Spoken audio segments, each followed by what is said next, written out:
Good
evening, good afternoon, good morning to wherever you are watching here in the Philippines and all over the world. And welcome to my podcast, the RJ Ledesma Podcast.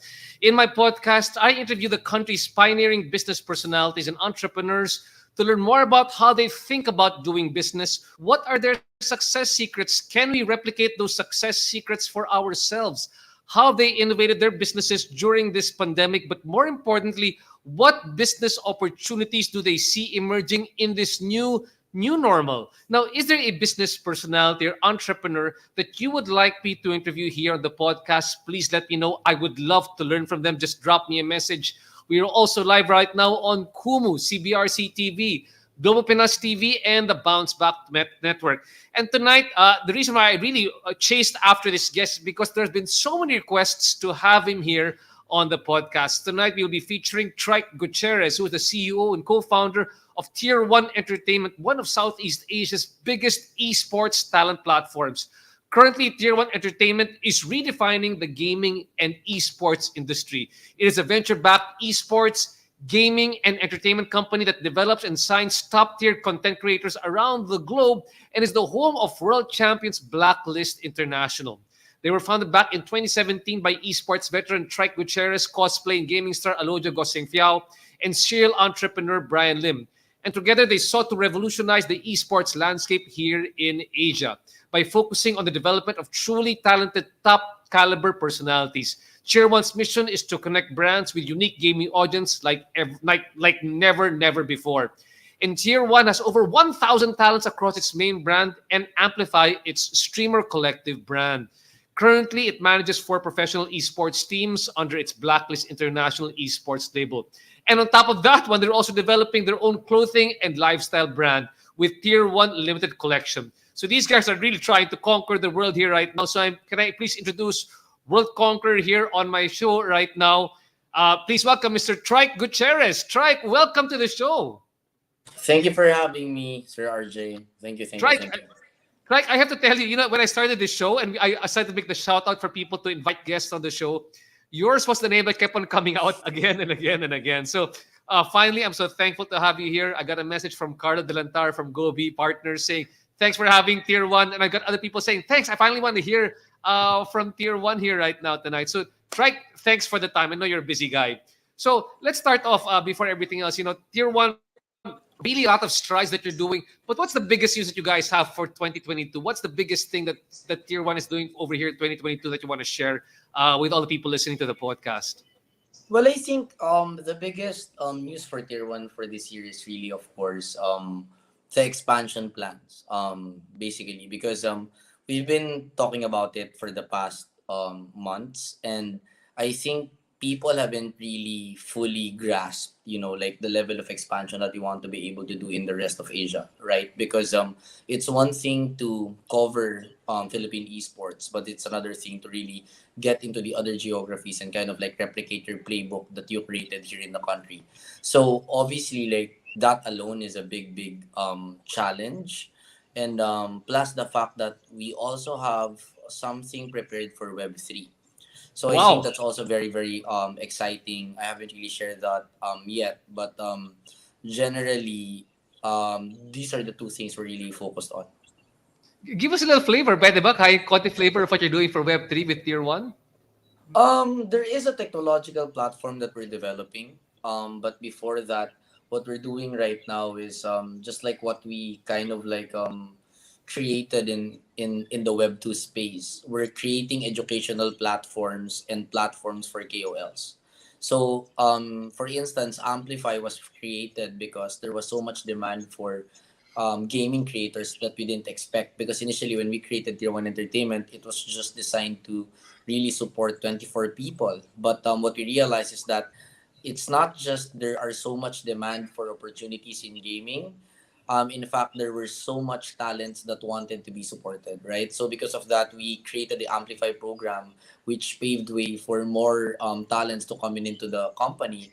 And then basically, we want to be able to extend that to Web 3. So that platform is going to be called Alliance, which we will announce soon, which is going to be like a collective group of Web 3 credible KOLs. You know what I like the idea is that how I see your business basically is that there's so many that you're getting into, but you're like a serial entrepreneur, but in the sense that you're. I've been taking a class for Alibaba, the Alibaba Netpreneur class, where Jack Ma talks about building an ecosystem of different companies, but they are all organically connected together, especially in the head of the creator. And basically, that's what you're doing. You're building a lot of different companies, but with a sort of like an overarching theme that connects Yep. all of them. Is that correct?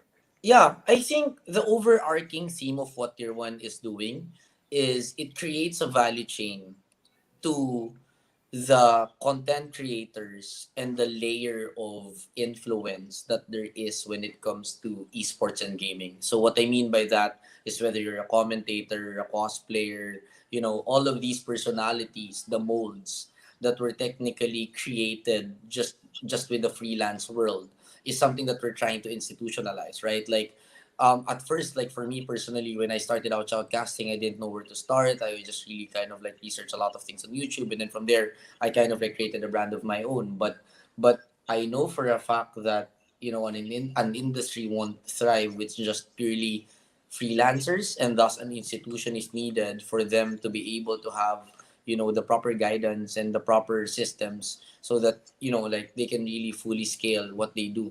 So generally, what I'm saying here is that Tier 1 is here to help and guide people in the space, whether you are a shoutcaster, a Web 3 personality, a cosplayer, or an esports player. Like as long as the common denominator is gaming, we want to be able to create systems and frameworks for those types of people.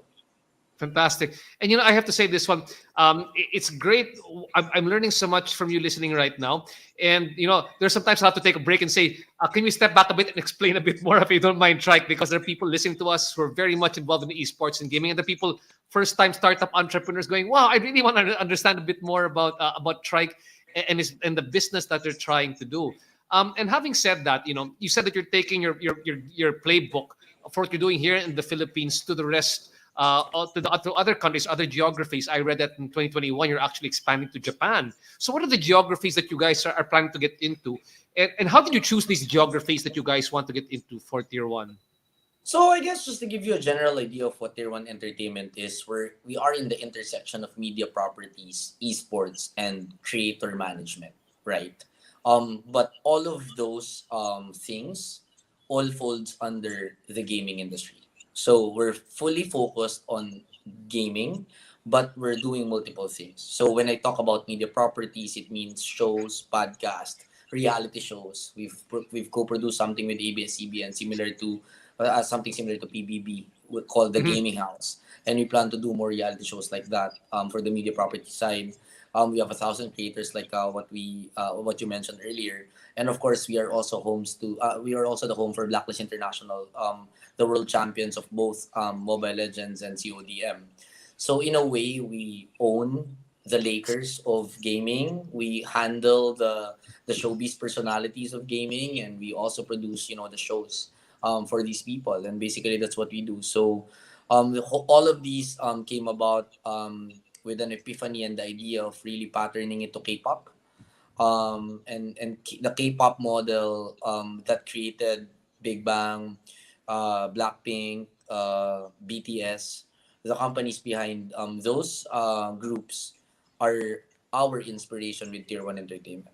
Yeah. But we want to do And, it for gaming. and this is interesting, Trike. I know that maybe it's something that you came across intuitively, but I recall si Josiah Go of he's the guy behind Mansmith and Fielders, a really great marketing guru. He used to say that innovation comes from taking things that you see from outside of your industry and then bring it into your industry. And I like the idea that you sort of like took the K-pop model and said, let's use that and bring it over here to gaming. It's sort of like gaming is the overarching theme, and from there Yes. it kind of organically grows from what are the different, forgive the word, the different income streams that you can create, or how can you monetize the different income streams which come out from gaming. Is that correct to my Yeah. mind?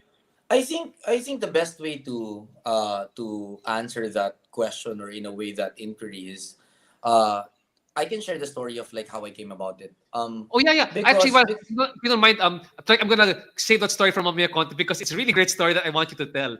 But before that, before we get into that, ano ba yung iba't ibang bansa pala na papasok yung yung okay. I'm excited for you So to share that we're one over there. currently present in Japan, Vietnam, the Philippines, and Malaysia, and we want to also be present in Indonesia next, but we're holding on that for now. We're also present in Myanmar, so total of 5 countries basically, and we want to be in 6. We're Bakit? already Why present, by the way. we were present there? Trike, I don't know. I hope you don't mind me asking. I mean, for me, what I find truly impressive is that it's us, the Philippines, leading the way in bringing out esports and gaming to these other countries. And for me, it's like technically you're like a Filipino multinational going out to all these different countries and establishing bases over there. What do you think gave us that sort of competitive advantage in your industry to be able to go there and bring your playbook there instead of, I guess, similar companies in their places coming over here?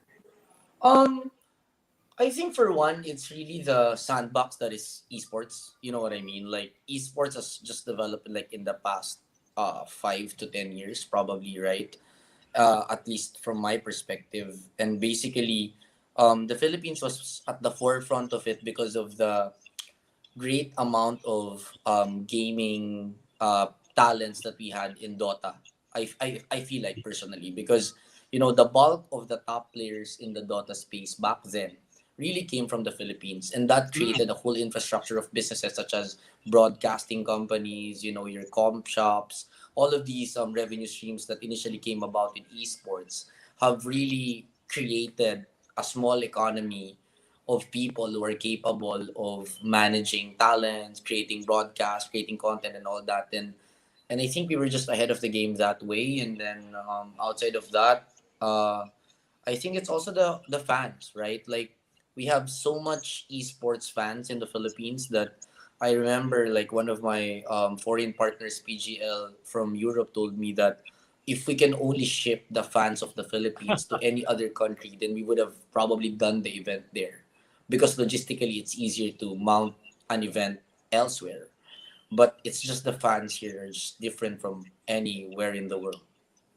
Wow. So parang kumbaga we've got more rabbit fans here in the Philippines than we do have I mean, our fandom is comparable to the best fandoms in the world, especially when it comes to esports and e-gaming. Oh yeah, I truly believe that. That's one. And second point for me is that I have always believed in the Philippines as a possible headquarters for a lot of companies. It's just that, like there's just a lot of limitations when it comes to foreign ownership, legalities, and Mhm. whatnot. So I think generally that's the issue. And obviously outside of that, like I feel like if you're a CEO or or a founder of a company, right? Like, why would you want to be here if you can be in Singapore or be in Hong Kong, right? So, like, all of these are realities, and for me personally, like, we're I can't say that we're the norm, but I can't also say that it's easy operating from here. But having said that, okay, it's not so easy operating from here because of some legal and regulatory restrictions, no. But you choose to do it over here, and your partners are coming in, and then they're saying, you've got partners from all over the world saying, yeah, we want to work with you. What do you see basically? I hope you don't mind inspiring some of the people listening here right now. What is it about the Philippines and Philippine esports and gaming that people really like? That make it like that make us a beacon or make it something that people really want to invest in and see the potential in it. Well, the thing is, I think in terms of number one, our population, right? You have 110 million people in this country. And I think a lot of them are really gamers. Like in terms of numbers, more than 30% of our online population are already gaming. But Wow. these were numbers prior to the pandemic. I think post pandemic is more than that, given So the I'm sure rise of mobile gaming. accelerate yan in the midst of the pandemic because they weren't doing anything but playing, I guess, on their Yeah, phones, yeah. no? And also in the midst of the pandemic, that's when people made a jump from PC to mobile, right? And the barrier to Okay. entry from PC to mobile is just different, and thus it created an exponential growth for the base of gaming here in the Philippines. That's one. Second point, I think if you are, any foreign company or any foreign entity, you want to get into Southeast Asia because most of the bigger surge in terms of growth is in this market. You're looking at India, you're looking at China, you're looking at Southeast Asia as the three of the most anticipated, like growth market in the global space. And I feel like if you look into Southeast Asia, I mean, outside of Hong Kong, then you're only looking at Singapore and the Philippines as countries that are really like truly English speaking in a way where it's just there's so much talent that speaks English. So with that, of course, if you're an investor or like a foreign entity or whatnot, you would still want to, on a base level, converse and be able to kind of like share your thought to the founder that you're talking to. So I think from that perspective, why not? Like, why not the Philippines? But of course, on the other hand, there are so much problems, like the basic requirements of running a business are not here. As much as I'm a proud Filipino, that's also a reality. And I think hopefully, like the private sector and the government works on that to improve. But I feel like as long as we don't fix all that, like the tendency is eventually all of the companies, even us, will eventually bring more of our operations elsewhere. Yeah, I understand. It's a sentiment shared by many, but hopefully, with the growth of your industry, there will be more understanding legislators coming to provide a better regulatory environment for you guys, especially what you guys contribute to the country. Now, one of the struggles I had, Trike, when speaking with you earlier on was that I was trying to think how do I mean I like for me I sort of understand the industry, but let's say that I had my dad who's 78 years old. Then I tried to explain to him, Dad, ito yung ginagawa ng tier 1. How would you laymanize or explain to, let's say, parents or grandparents ano bang ginagawa ng tier 1 so that they can understand it much better? I guess to badly put, we're the Viva slash ABS-CBN slash Ginebra of gaming. Parang kinombine mo yung TV entertainment and then gaming entertainment and parang ginanyan mo na lang. Then that's what you guys are here right now. Yeah, because we own the basketball team, the volleyball team, and the whatever team, and then we are also the showmakers, and at the same time, we are the talent management, right? So, in a way, Star Magic, ABS, Ginebra, Viva, Viva Max, I don't know, and whatever team there is, diba? Oh, galing. Now, that's why kanina I wanted to stop muna and stop and get your story because you're going to make it kwento. And that's what I find truly inspiring is entrepreneurs like yourself who really just found an opportunity and grew it to where it is today. And Mhm. often I tell people, the when I talk to people and we talk on entrepreneurship, we look at the entrepreneurial mindset that people started off with, like, what is the pain point that you were originally trying to solve? What problem did you have that led to this one? So if you don't mind, let's talk about the secret origin of Tier 1, even before Tier 1 was formed. I mean, you were an esports veteran before Tier 1 was formed. So can we take a step back? So help us through your own journey. Where did everything start off for you? So it started off for me because I actually went to LaSalle way back in Animo. 2005, right? Yeah. Um, Back then, gaming wasn't even a thing. Like it wasn't a job. It was nothing, right? Like esports wasn't even a term yet. And I was playing computer games across the school, basically in the multiple computer cafes. Eventually, one of the computer cafe became the first company that hired me, which was Mineski's, because Mineski had multiple chains of cafes, cafe chains in the multiple parts of the country, right? So I joined them for a year. Sorry, I'm just curious. Are you undergrad of computer science, of business management, or I graduated organizational communication. liberal arts college, CLA? Yeah, liberal arts. Yes, yes, yes. Wow. And then so Mineski hired you as a doing what So initially?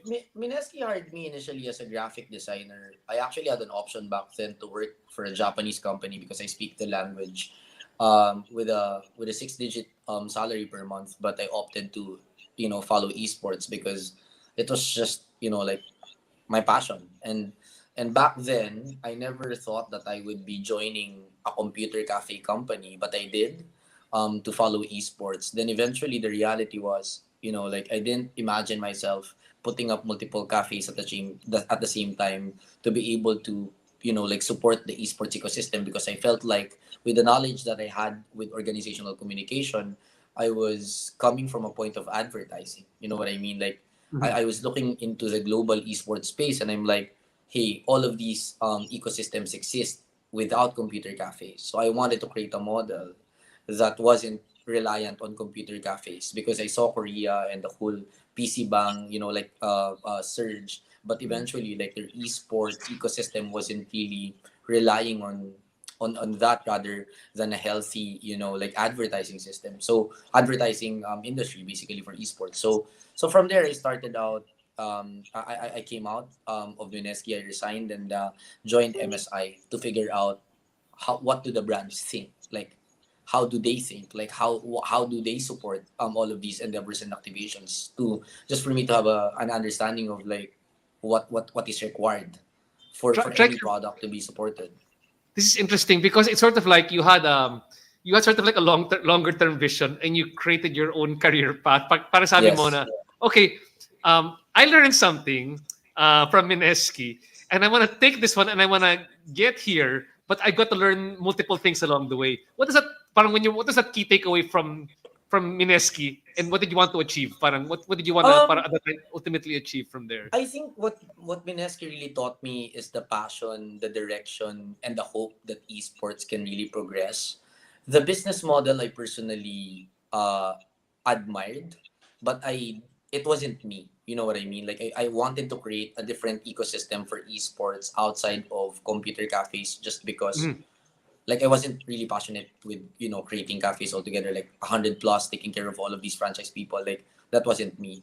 And also I wasn't a founder there, right? Like there were other founders. I was just Mhm. working for them. So I had another like kind of like path. But of course, like I fully respect the direction and vision and everything. But it's just I had to take a different path.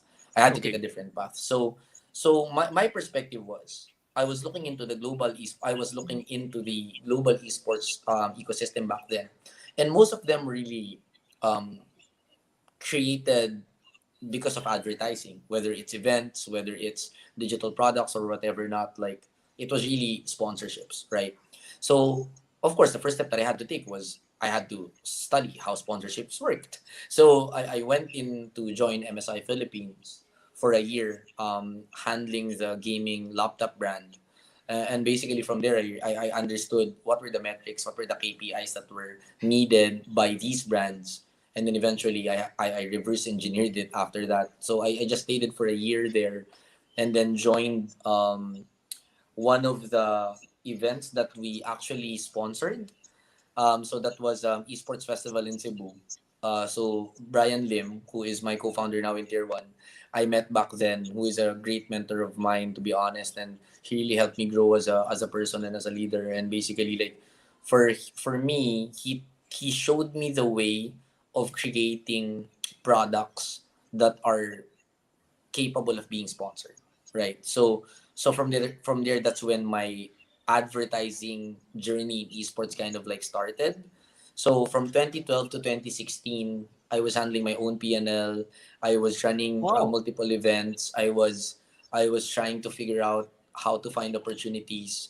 And then from there, I was doing that from 2012 to 2016. And then in 2016, my biggest break was the Manila Major, which we organized a $3 million event for Dota 2. We were able to fill the MOA arena with 18,000 people.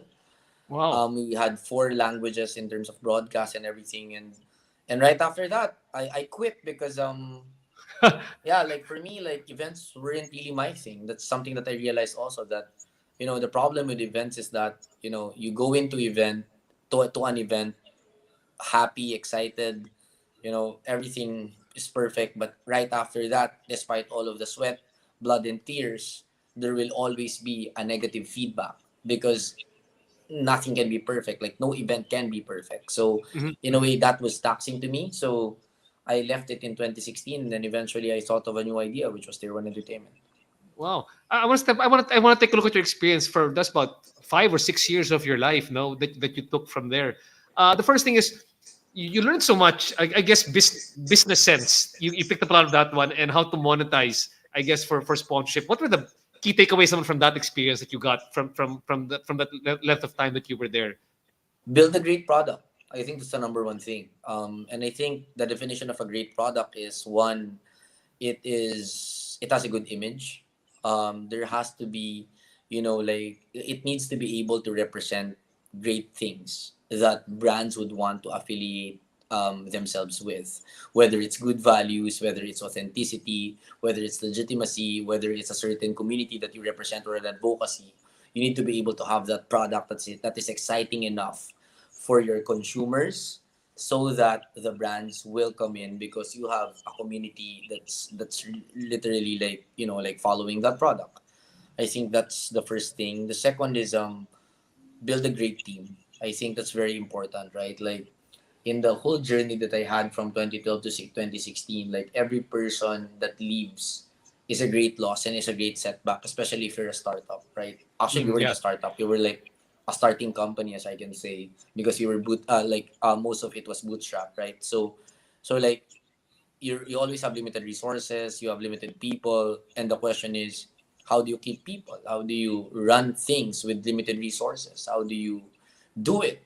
And I think the people that will be with you in that journey as a start is going to be very, very valuable for your failure and for your success.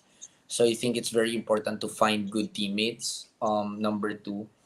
And I think number three, you really need to be resilient, because it's not, there will be a lot of rainy days. Like, it's not gonna be fun. Like, people will only share the highlights. That's the reality of it. Oh, But at night, sometimes, for sure, like, all of these entrepreneurs are like, like, anxious, or like panicking with what's or next or what to do. sleepless. I can empathize your sleepless nights because you don't know how the business is doing or where's your payroll gonna come from the following day. I mean that Yes, happens to like, entrepreneurs. there were multiple points when I didn't get my salary, just for the rest of my team to get a salary. You know what I mean? So, Yeah, I know. I mean, that's just one sacrifice. It's just financial. I mean, the other sacrifices that you have to make is that, first, you really gotta swallow your pride and just be able to do what's needed. Like, you need to sell if it can't be sold. You need to be able to recruit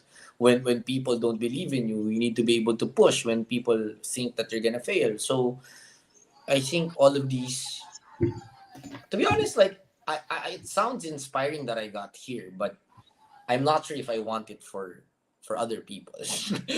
No, like, looking back at it now, like, it's not as easy. Like, you really need to want it.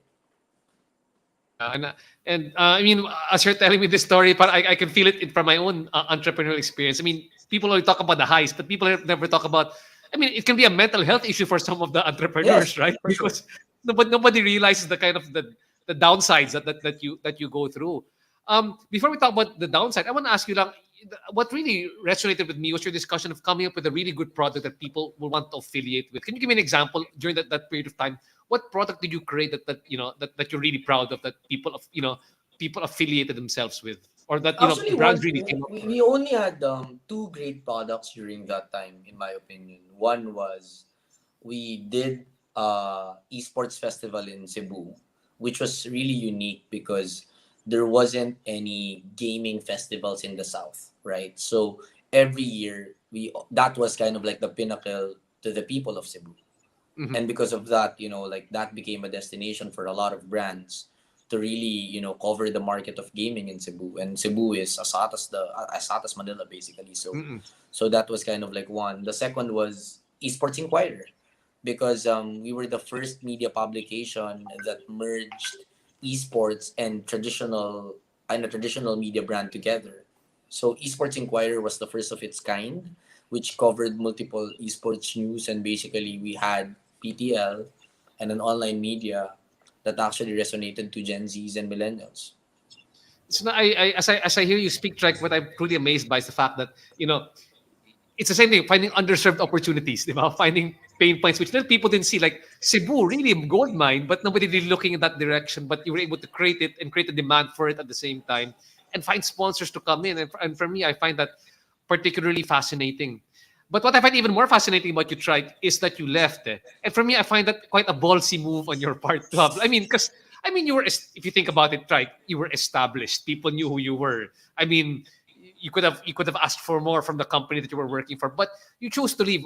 Why did you choose to leave at that particular time? I know events weren't your thing, but what more were you saying that this is time for me to start doing my own thing? But what was it, part of your overall plan? I was actually a stakeholder in that company already. However, I wasn't a co-founder. So the reason why I left are multiple reasons. I think number one, I wasn't really a person uh, that that really thrived in an environment that doesn't fully own the brand.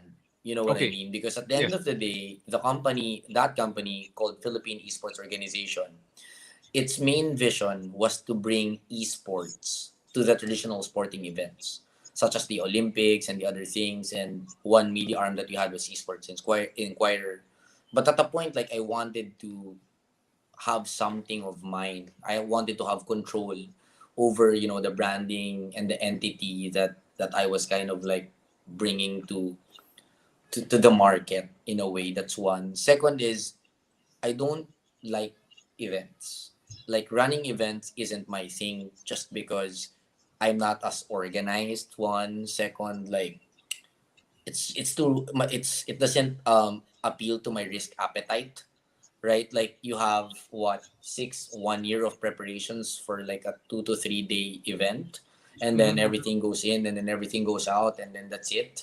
So I'm more of like a very marathon type of guy rather than a sprint guy. So I wanted something 24/7. I wanted more action in a way outside of those 2 to 3 days in a year. And then last but not the least, like, I wasn't fulfilled because you put up an event for somebody else, and then everybody's happy. Then what? Right? Like, I mean, I felt empty every after an event, every after every event, because first, I mean, I was promoting somebody else's game, somebody else's brand, and then people remembered the whole experience, maybe because it was a great IP or it was a great event, but that's about it. Like, they will eventually move on into the next one, into the next one, into the next one, and I felt like I was just a gun for hire, and I didn't want to be that. It's not a knock on any events company or anything, but it's just the way I felt. Mhm. So, and that's the reason why every time I meet an event organizer now in tier one, I'm really doing my best to support them in whatever way I can, because I know how hard it is. I know how hard it is. Wow. Um, and when you eventually left to put up tier one, sort of like, so I mean, whatever you put up right now, right? The company comes from, it's a result of your previous experiences that informs you.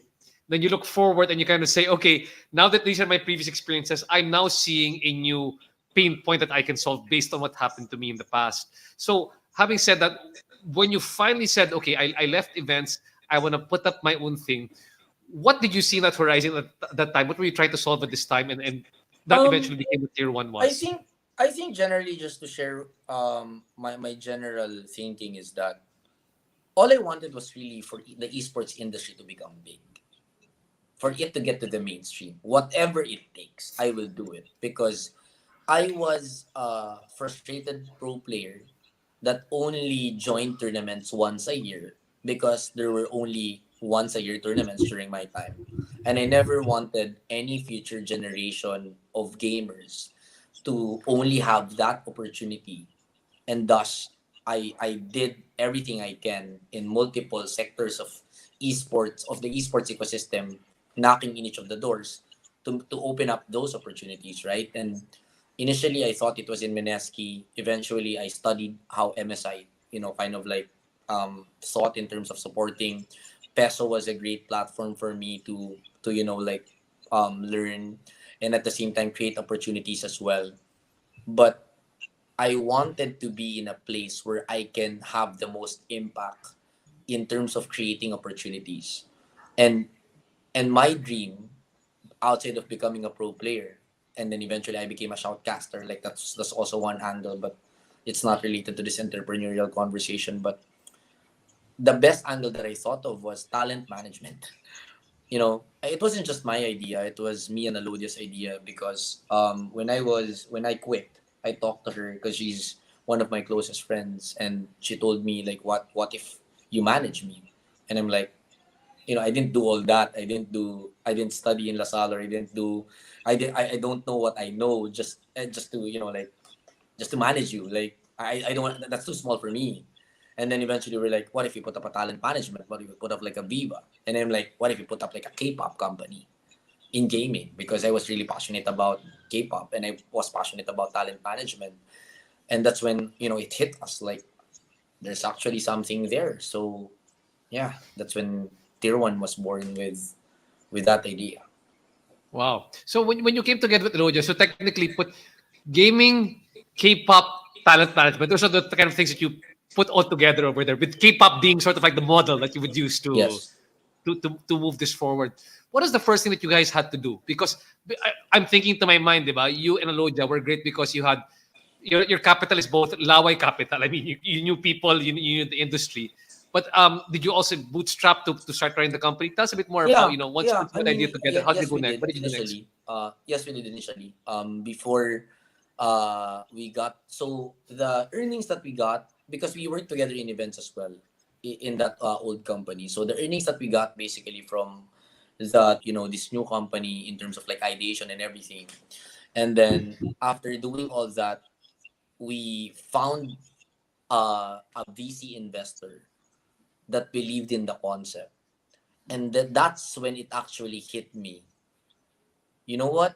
This needs to be a VC backed company because I that see. I is see. the perfect vehicle for us to really support esports. Because you know how private equity works, you know how, like regular entrepreneurial setups work. It will take ROIs, it will take multiple years for you to be able to kind of like fast track your growth. If you're in the franchise model, then you have other stakeholders, right? So I felt like in terms of finding the best foundation, VC was the right foundation for us, and it was just really like the perfect storm where we met this potential VC that just started out their VC fund for esports, and they were looking for a Southeast Asian company to invest in, and yeah, we were the first company that they invested in after a few months of operations. So from the get go, you started to work now really with a VC. Is No, that no, no, right? no. From the get go, we bootstrapped it, but Are you it's just a few bootstrap muna? months. Okay. And then when you finally went to the VC and you, because usually the first pitch that you make to a VC is not actually what the company run. I mean, eventually the business model iterates along the way, right? What was that initial pitch that you had for the venture capitalist It was it. when you told? Ah, really, It huh? was it was the K-pop model.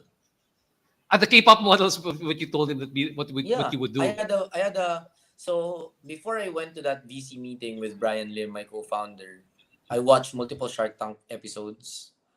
I was pretty familiar with the VC space myself because I'm really a brainiac in a way where I when I get to want to learn something, I really go all in and try to learn. So, like I went there with a concept, everything that we prepared the logo, we prepared the video, we wanted to show them what the Philippines was, why this model will work in esports and all that. And I think the video killed it, to be honest.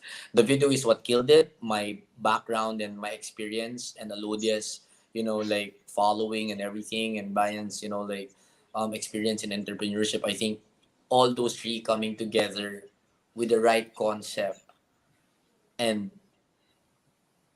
in a way a good team that came from that events management company is what made them decide to invest. And I guess they didn't make a mistake. Wow.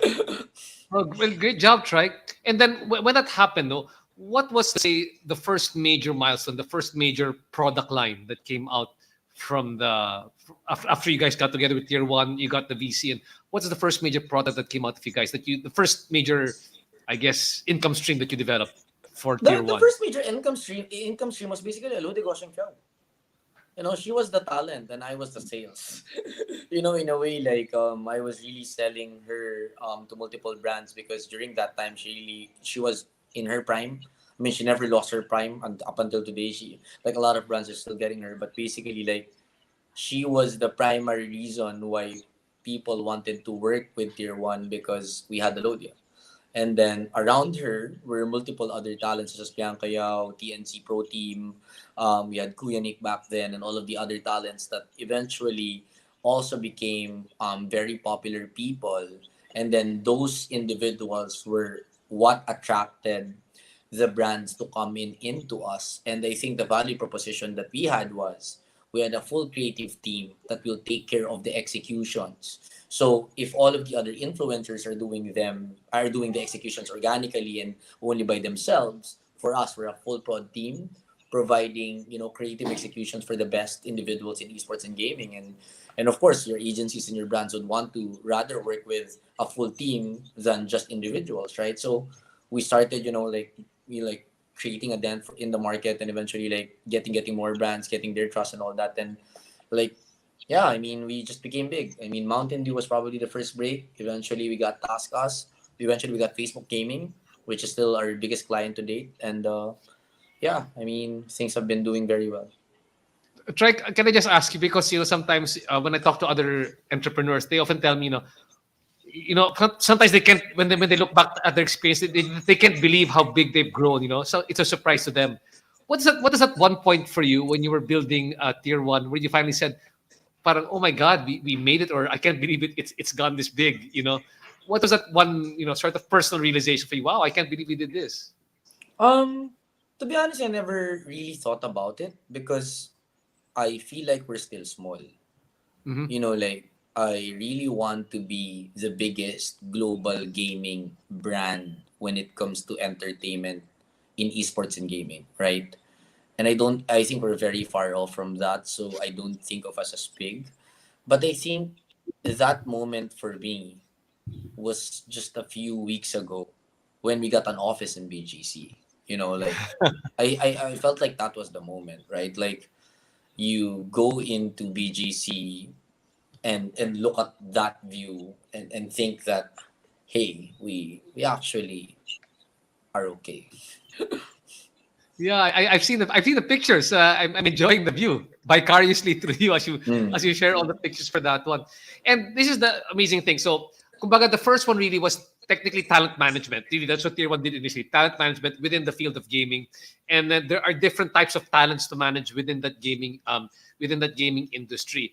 I know that you've actually elevated the. I mean, what's nice is that you've sort of elevated how talent management is done at scale because right now if you think, I mean, if you look at the traditional world, like I have a talent manager, and that how they manage is very different. There's a long negotiation process. It's not it doesn't seem like you can digitize it, but you were able to technically you guys are able to scale talent management. How is that possible for you guys? How did you think about you could scale talent management? Because we were talents to begin with, right? So I feel like the way to answer this question is you look at the K-pop entertainment companies and they are multi-billion dollar valuated companies. That's like Korea has already shown us how. Like we don't have to replicate the wheel. Like look at how they earn billions from concerts. Look at how they earn millions from retail. How much they earn millions from rights of their music and all that, and all of these are replicatable in gaming. You can create like video highlights, you have retail, you have NFTs now, right? You can have like BTL experiences with them. And I think the way to look at it is we're not about talent management, because talent management is such a word that has so much baggage. Like Okay, first okay. you so much, sometimes people feel like if you're a talent management you don't own anything. Second is it has low margins. But what Tier 1 is really doing is we are a fandom management. You know what I mean? Like, we know how to manage Fandom management. fans. We know how to manage people that have fans. We know how to take care of our credibility. We know how to take care of communities. And we know how to create, experiences with these communities with the help of our talents. We see our talents as partners. We don't just see them as, cattles that need to earn in a way. We feel that, like every IP that can come out of Tier 1, whether it's a talent or a media property, is always infinitely scalable because digital is infinitely scalable. So, I mean, imagine being able to have a platform that can create an IP tomorrow that can become a 1 million subscriber platform. And without server costs, without opex of like crazy, and without really waiting for multiple years for it to grow, right? In a way, we're kind of like a machinery of IPs. And that's interesting because I'm getting to appreciate from a different perspective because pasensya na lang, old school talent management, that's my background, the brick and mortar sort of talent management. And you're really opening my eyes as to how to look at, it's not talent management, it's fandom management, right? And that's exactly the formula created by the whole K-pop industry. When you took, when you, in your own fandom management, if you don't mind sharing, no, how did you find of sort of the best practice on how to do fandom management? Build When communities. people, I think that's the most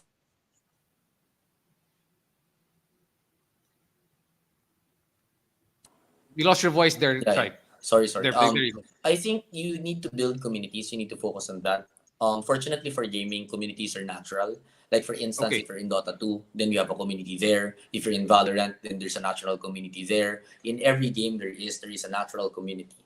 The question is, how do you cover the community that exists? How do you differentiate yourself from your other stakeholders? There are multiple esports teams in Southeast Asia. Why is Tier 1 different? What is the type of communities we're targeting? What are the type of people you want to become fans of Blacklist? Like it's really creating a certain persona for a brand that you're creating, and that will resonate to people, right? Like the Tier 1 brand is elusive, mysterious, but at the same time hopeful, so people resonate to that because it doesn't really go to you and tell you, hey, come here. It's more of like, it's here, it's yours for the taking, but it will take passion and career for you to, a passion and more for you to get to it. And in the end, like, I think the most important thing is you always need to do your best to have a positive impact, because any negative, like news or issue that might give you initial traction will hurt you long term in terms of what you want to build in terms of image. Interesting. So it's really just taking what, your brand equity and to create a very strong brand equity that resonates with your consumers, basically with the communities which they like. Yeah. Wow. And with that one, no, so basically first you created fandom management. And if you look at, well, at least from a product standpoint, I'm looking at it, you're also managing esports teams as well. Um, Being fandom management is the number one, kumbaga, number one income stream. How did managing teams come also into the picture? It's organic, no, Um. but when it you start realizing that running it, So running it's the esports basically team. this, right? Like how we see the world in terms of how Tier 1 thinks is that every KOL is a nuclear powered word of mouth. Like they are technically our connector to communities. They have the Mhm. authenticity, the legitimacy, the frequency of content creation that connects to the community that exists. And if you have 1,000 of them that in turn bring you 120 million in combined following. So for us to manage the 120 million combined fans, what we do is we manage the 1,000 creators, right? Ah, So I that's see. kind of like how we look at it first. And the way to manage these creators and fans, especially in gaming, is that you need to bring them the value chain that I mentioned. So sometimes it's a resource center, such as like data gathering, or maybe it's talent management per se.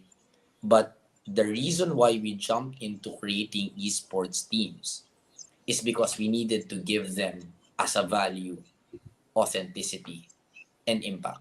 And what does that mean? You can be the most popular comedian in gaming and esports, but what is your impact to society outside of making people laugh, right? So if you're a comedian and you are part of tier 1 and Blacklist is winning on a world level and is bringing glory to the company and to the country that it represents, then you as a creator will have more legitimacy and impact, because from what I'm doing, I'm providing the means for tier 1 to be able to support a team that is now capable of bringing pride to the company and to the country in a way. So in a way, it's the Green Archers model, or I think like that model in a way, or the Blue Eagles model, where first it brings unity. Two, it is a cultural driver. Like it is the tier 1 culture of winning. And third, it brings so much legitimacy and impact, not just to the talents, not just to the fans, but to the whole tier 1, like umbrella, that we are all part of something big. When Blacklist wins, we all win. And I mean, for me, I mean, the bigger thing also is that it provides content for you guys. It provides content for Yes, your content also. creators. Kumbaga, it amplifies it. It amplifies as Yes. well, and it goes back and forth as well. Amplification goes back and forth from the content creator, the shoutcaster, whoever else, to the team and back. Um, and then with that also as well, I can see now the whole picture that you're trying to create because, well, of course, you're managing the teams, you're managing also talents, but you're also getting more into lifestyle. Like you're coming into, if I'm not mistaken, a clothing or lifestyle brands as well. Is that Yes. correct? So tell me a Yes. bit more about that one. I mean, makes sense to me now. It makes sense to me now because you're creating a community with fans. So of course, Yeah. merchandising is a great move. I mean, the way we see it is simple, right? Like, if we created a multi-million machinery to promote other brands, then why not ours, right? In a way, we're cutting the middleman, and the middleman are the brands. In a way where if we have our own products, that the whole tier 1 family in a way can promote and push to market directly, then the revenue will straightly go to us. And I feel like I'm very much confident that the fans by today know that we will take care of those revenues to make sure that we can create more opportunities for gamers like us. You know what I mean? And if they've supported the multiple products that we've promoted before in the past because they are our clients, what more with the tier 1 products, right? Because they know what it represents. It represents the opportunity to be able to support what we're doing. And Wow. yeah, I mean, because of that, we were top 5 actually in Lazada for sportswear. The most revenues that we got in terms of gross was last December. It was 3 million pesos in a month Wow. for only Incredible. 1,000 peso worth of jersey. So imagine. Wow. And with that, no, I mean, I'm sure your brain is working overtime. You're an entrepreneur, so you're thinking of a lot of new, ideas that will iterate from the brand that you're creating for what tier 1 is. What are the other products that you're looking to create as well from this one? What are going to be emerging for us in the near future So coming we out of tier actually 1? created a subsidiary called Black Box. So Black Box is just a purely retail machinery for the whole tier one inventory and arm, in which of course initially it produced for blacklist, it produced for tier one, the brand itself, but it wants to be able to create items for its existing talents. It can be an Alodia brand, it can be a Bianca Yao brand, it can be a Regine brand, or an Eli Gaming brand or a Dexy brand, and whatever it is that they produce, we will produce it for them to be able to add to the value chain that we've created in the talent management space, and to unlock a new revenue stream at the same time, and of course to be able to bring that free billboard out there in a way, because that's our community's way of supporting the individuals that we're managing. And for people who also are looking at what Tier One is doing right now, how can they still sort of, other entrepreneurs who are in the sort of gaming ecosystem, how can they participate, I guess, in the fruits of what Tier One is developing? Can they participate um as talents? Can they participate? What parts can they still be, part of your own ecosystem, and be entrepreneurs? there's a lot. First, you can be a supplier, right? Like, I mean, we need a lot of suppliers, whether it's an events management supplier, or a construction supplier, or I don't know, a production company that can create shows for us, or like a supplier for shirts or whatever, not right. Like, if you're an entrepreneur that way, like, you can be our supplier. Second is, you can partner with us if you have a product or something with our IP. I mean, if it's something that you're interested in. Third is, basically, if you are an individual, you can apply and work on the back end, because currently we have 150 people working in the company now. So all of these are professionals. They graduated from top schools. Some of them are even are some of them are even from like foreign countries and whatnot. So I think that's second.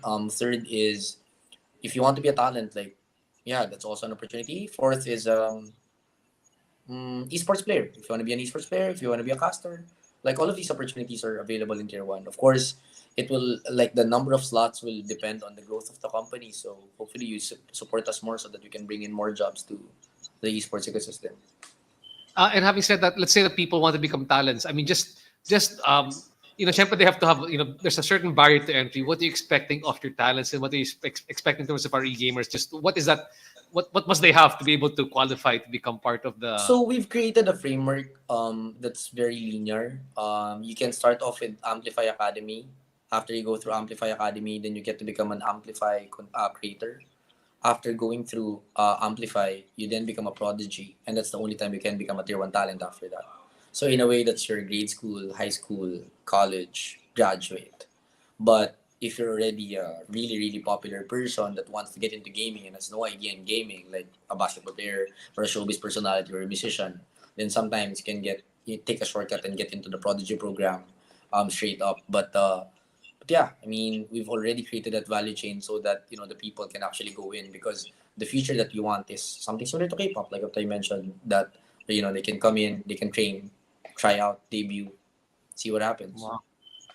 You talked a bit about the future. You want to be a global gaming, sports and e-gaming company. What do you see yourself like 5 years from now, Trike? I know that you've got your investors coming in. Do you see yourself eventually going IPO?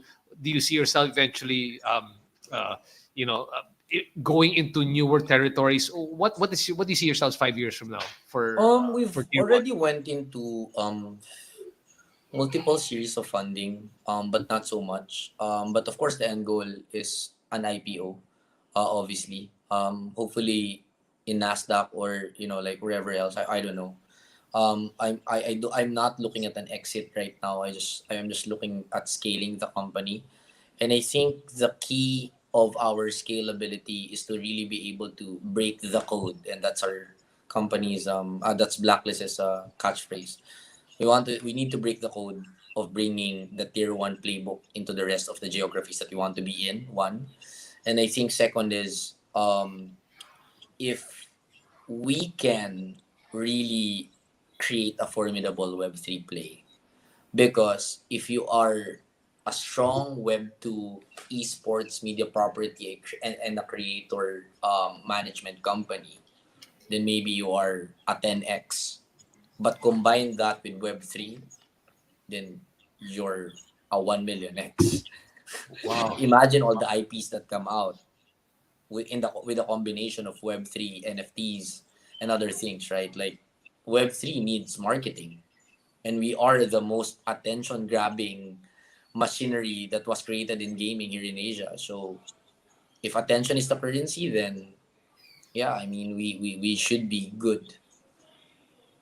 Well, bravo to the great job that you guys have been doing over here. And I'm very proud that this is a Philippine company really pioneering not just here, but the rest of the region. Now, Trike, you've had so many experiences in the past. You've gained so much from, from your humble beginnings with Mineski up to being tier one right now. And there are many entrepreneurs, whether they are in the gaming industry, in the startup, or even traditional. You've picked up a lot of things along the way. If you don't mind, no, as we start closing out our conversation, are there three, I guess, business and life hacks that you've learned that you want to share with starting off entrepreneurs who are listening to the podcast right now? Hmm. I think some of the answer. I think I can start with some of the tier one core values that we've created. The first one is be the answer.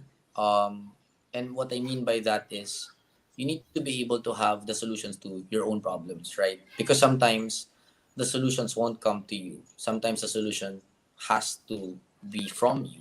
You know what I mean? And sometimes that's a problem in some entrepreneurs where if the challenges are too big or are something too difficult, they just want to give up because they don't have an answer. So the answer sometimes won't really come from you, but you need to be the answer. You need to find the answer by being the answer. I think that's one. Two, it's another core value of ours. Like in tier one, we never settle, right? Like I feel like at some point, if you're an entrepreneur, you get tired and you tend to think, okay, we're good. This is it. This can be stable. But stability doesn't truly exist in any entrepreneurial world. From my perspective, even Nokia at one point was number one. Where are they now, right? Like the only stable thing in the world is innovation. I truly believe that.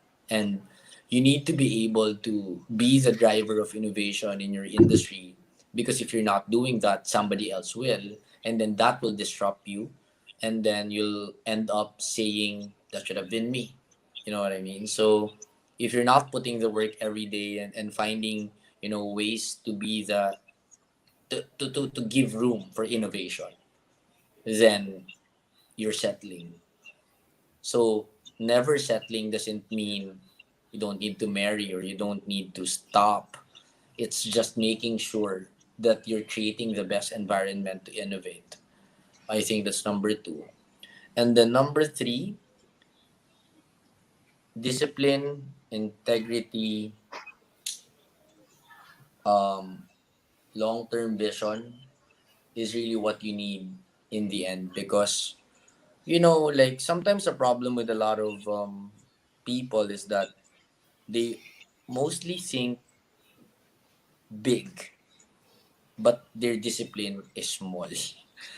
You know what I mean? Like, I get it. Like, a lot of people have great ideas, and that's what I hate, to be honest, here in the Philippines. Because in the Philippines, like, ideas are so much over glorified that Mm-hmm. sometimes when people think of an idea and somebody else executes it, then they think that, hey, I came up with that first. But in Mm-hmm. my opinion, like, if you have 12 hours of doing nothing, I'm not referring to that person, but I'm just saying whoever else can think of anything. Like ideas are free. What have you done with it, right?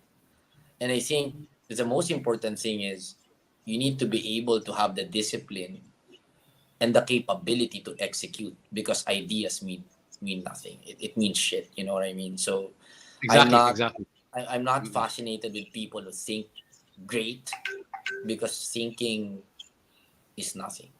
That's me. And second is like integrity, because if you have integrity, then you build trust.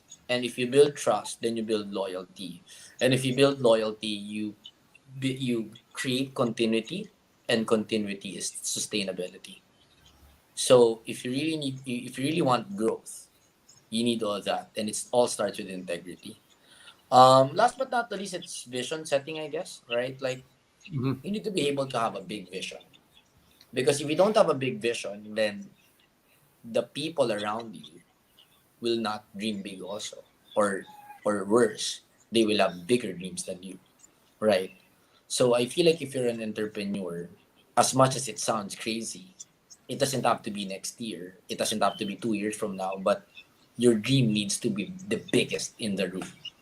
I truly believe that. So you don't have to say it out loud initially. You know how to say that, especially when you have nothing yet. But in your head, in your mind, like you need to know that this is where I want to be X years from now. Wow. Right, that's going to be your next product stream. Your next income stream is the ebook that you'll come out with about the tier one road to business and life. And this is really great. This is a really great session for me. I get a lot of insights. I really appreciate how you perceive the industry and how you're so generous in sharing what you've learned. Right, for people who actually want to sign up with the tier one, if they want to become a talent or for esports, where can they visit? You can probably check our website, www.tier.one, tier.one. I think we've put some applications there, but that part is of course very difficult because there's a lot of people who are applying, because for them it's like, hey, I can play and earn. Why not? Right? So because of that, we have so much applicants. But yeah, that yeah. Give it a try. Give it a try. Might as well, diba? If you've got a big vision for yourself, then give it a try. Yep. Again, Trike, thanks so much for guesting here on the podcast. We really appreciate it. To all the guests, I hope you enjoyed Tryke Gutierrez of Tier 1. We will see you in the next podcast. Thanks, guys. Thank you. Yeah. Thank you very much. Trike, stay around lang. Ha? We'll just take a photo. No problem.